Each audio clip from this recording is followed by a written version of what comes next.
everybody. So today I actually went to a double header. So I thought I would try something new and just post a review for both the movies that I saw tonight and maybe give a little compare contrast, like try something different. So the first movie that I saw is called I Can Only Imagine. Only Imagine is a faith-based film from Pure Flix that is about Bart Millard and how he wrote the very popular song I Can Only Imagine by the Christian with his band called Mercy Me. And it tells basically his whole life story. And he wrote the song after the death of his father. His father was a beast of a man who beat him, who kind of scared his mother away from the family. And I really actually thought this movie started out strong with this little boy and dealing with his father, dealing with his mother, leaving them. It was pretty well done. I liked the kid actor. He was good. Dennis Quaid plays his dad, and he's a good actor, and I thought he was up for the role of this sort of beast of a man, beating his son, and just somebody who didn't get their high school dream of a college dream of playing football, and so just kind of bitter. And I thought that worked pretty well, and I thought he was good. And in general, I think that faith-based films work better when they're small, when they're just about one person or just a group of people. Like I really liked All Saints last year. That was better than this. But that was just about one congregation. It's not about a movement or like something like War Room that's really like trying to sort of preach to people, where they go out and they decry Satan, and it's just very bombastic. Whereas this is like small, just one person's story, one family's story, and I think that works a lot better as far as telling a narrative about faith, and it's more palatable. And then you see him as he becomes in high school, and then older when he joins the band, and then when he finally is able to forgive his father. All of that works pretty well, I think, actually, and is pretty moving. The downside to this movie is that the biggest problem is that this actor, J. Michael Findlay, who is playing Bart Millard, he plays Bart Millard from the time he's in high school all the way until he's much older. And honestly, the high school sections, it looks so ridiculous. Like he has a full beard. They even make one joke about it, but that's not enough to he looks so old. It's ridiculous. And I know that happens all the time in movies, but this, it just was really distracting for those sections of the film. He looked so old. It was ridiculous. And so that's like the biggest problem with this movie. And then there are some groan-worthy moments for sure. The script isn't perfect, but I felt like it was solid. It was inspirational. I teared up a couple of times. It's a song that I really like.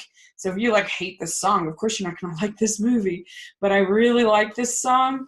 And I think in the world of faith-based films, if you're looking for something inspiring with a good message that's not too preachy, I think that this is pretty well done. It's got Cloris Leachman in a small role. Trace Adkins is good as their sort of manager. And, there's some supporting performances that are not great. But overall, I think this is probably the Erwin Brothers' best movie that they have done. And if you are a part of this audience, I think you will like it. And so there you go. I'd probably give it like a C+ because of that high school portion. But it's fine. The next movie that I saw is called Love, Simon.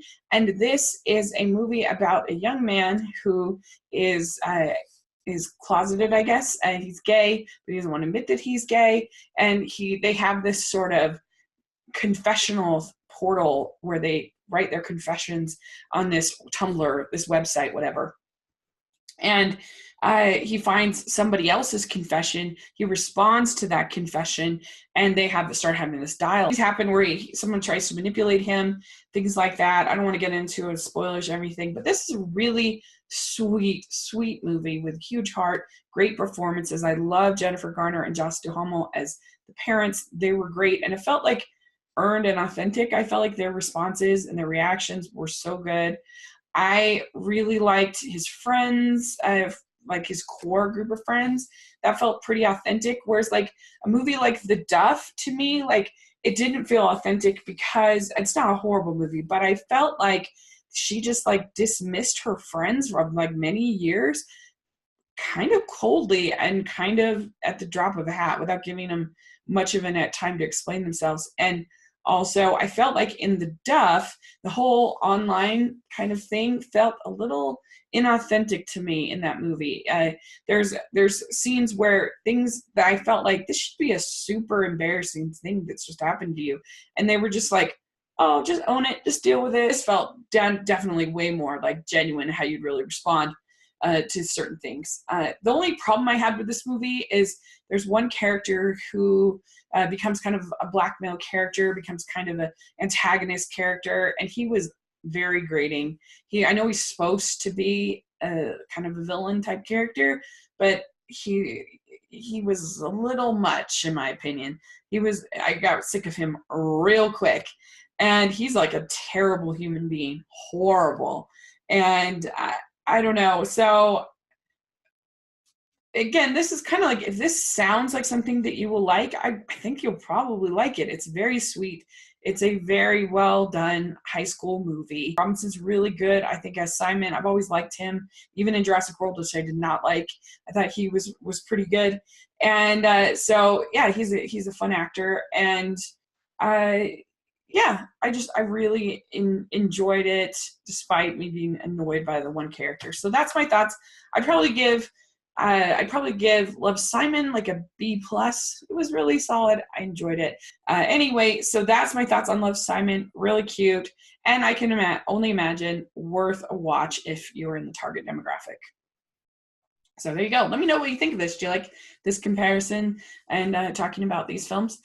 Thanks so much. Please subscribe to my channel, and I'll talk to you later. Bye.